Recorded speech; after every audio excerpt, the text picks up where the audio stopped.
Good morning. This is Rachel Holmes, and this week's submission is the presentation of an action research project for RSH 916 at Aspen University. This video will present my ideas for a service learning action research project at Aspen Mountain Community College, and it will include, but not limited to, the problem, goals, people involved, the interventions and solutions, potential obstacles, and the measures of effectiveness that I will use. So according to the text, Action Research by Ernest Stringer, action research is a systematic investigative approach that allows researchers to identify local problems or issues that occur in our everyday lives. And we are to find and implement possible solutions to these problems. This is a systematic process involving 7 specific steps. According to my current professor, Dr. Hargis, and the ASCD, the steps are as follows. Selecting a focus, which is the problem or issue to be researched. Number 2, clarifying theories. This involves clarifying my own beliefs and value system as the researcher to determine what approach is best. Number 3, identifying research questions that directly support my inquiry. Number 4, collecting data, and this will include triangulation so that I'm using more than one data source. It will include a literature review, but other data collection methods as well. Number 5, analyzing the data. This is critically important to ensure that I'm coming to the correct conclusions and that my data is valid and reliable. Reporting the results. I will report the results in Module 8 through my submission to my action research team and to the president of my college at Aspen Mountain Community College. And number 7, taking informed action is the final step in this process. So, as I stated in this week's discussion question, the problem that I would like to solve is how to get more community college faculty members involved in service learning activities here at Aspen Mountain Community College. To date, the program has been successful in getting students very highly involved to a great degree. Faculty, staff, and students are all encouraged to participate in service learning activities at our whole campus and or to integrate service learning in their curriculum. There are, and I don't have the exact numbers yet, I'm looking that up today, but we have approximately 100 full-time faculty members and thousands of adjunct faculty members here at EMCC, yet only 27 faculty members reported participating in service learning activities last year and or integrating it into their curriculum. So that's a big problem with only 27 out of the entire college. More needs to be done to get faculty members involved in service learning.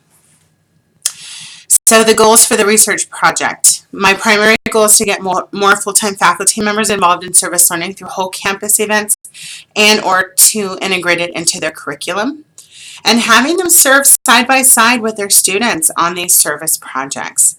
My secondary goal is to get more adjunct or part-time faculty involved in service learning events and to integrate it in their curriculum as well. So who will be involved? In order for this research project to be successful, I will be working with the staff service learning coordinator. So she works for me and she helps me to promote service learning.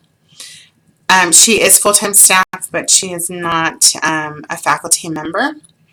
Additionally, I will need to identify key faculty members that are already actively involved in service learning and who would like to join me on this mission to get more faculty involved.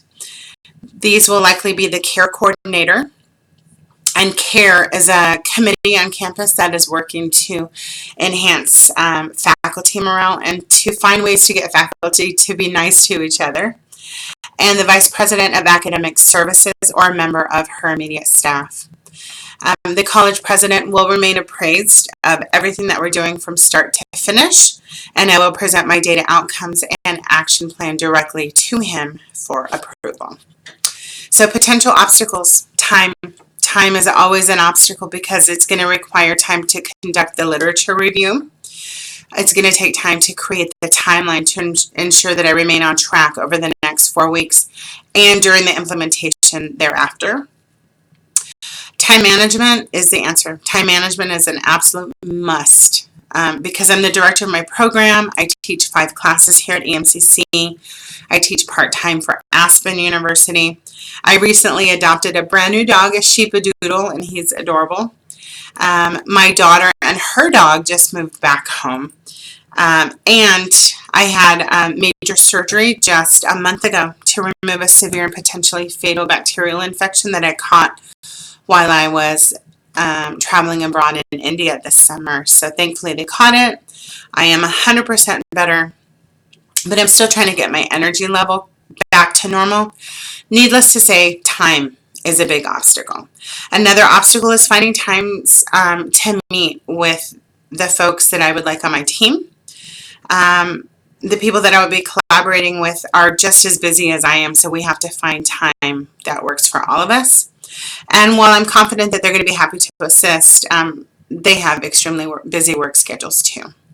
The final obstacle I foresee in meeting goals for this action research project is figuring how to get faculty buy-in. That is the toughest problem. Faculty are typically resistant to change, and anything that requires any additional time and effort, and anything that's not required due to the faculty union that we have here, if they don't get paid for it, they don't want to do it.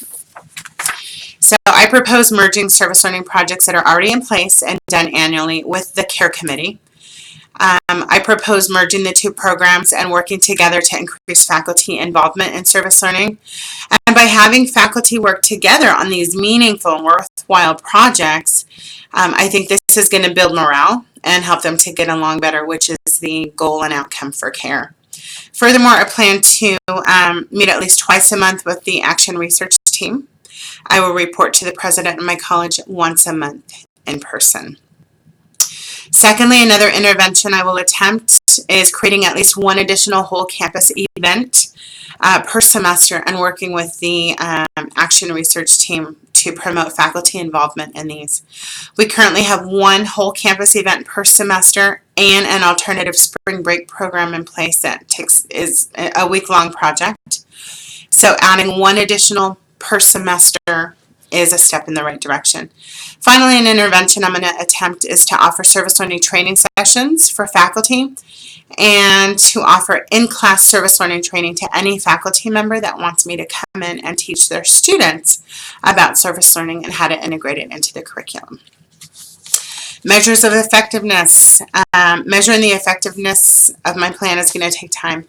So first, I'll create a timeline to include meeting dates and times with these key faculty members that I'll be working with, and also with the city of Avondale, who is our local community. I will measure success by tracking the number of faculty members that attend all of these. And basically, a measure of success is also going to be ensuring that I'm meeting all of those deadlines on my timeline. The ultimate measure of success will be the tabulation of data for the academic year, with the goal of increasing faculty engagement by at least 15% from last year.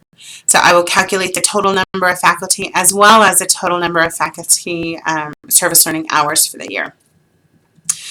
Additionally, I'm evaluated on my effectiveness as the faculty service learning coordinator here on campus by my college president. I've been charged by the new college president to increase faculty involvement. So my evaluation for this year is going to rely very much on the success of this project. And my evaluation can also serve as a tool to measure the success of this action research project for your class. So I feel passionately that service learning is in the best interest of students because it makes them feel like more of a part of the college, like a family feel. And it clearly benefits the community.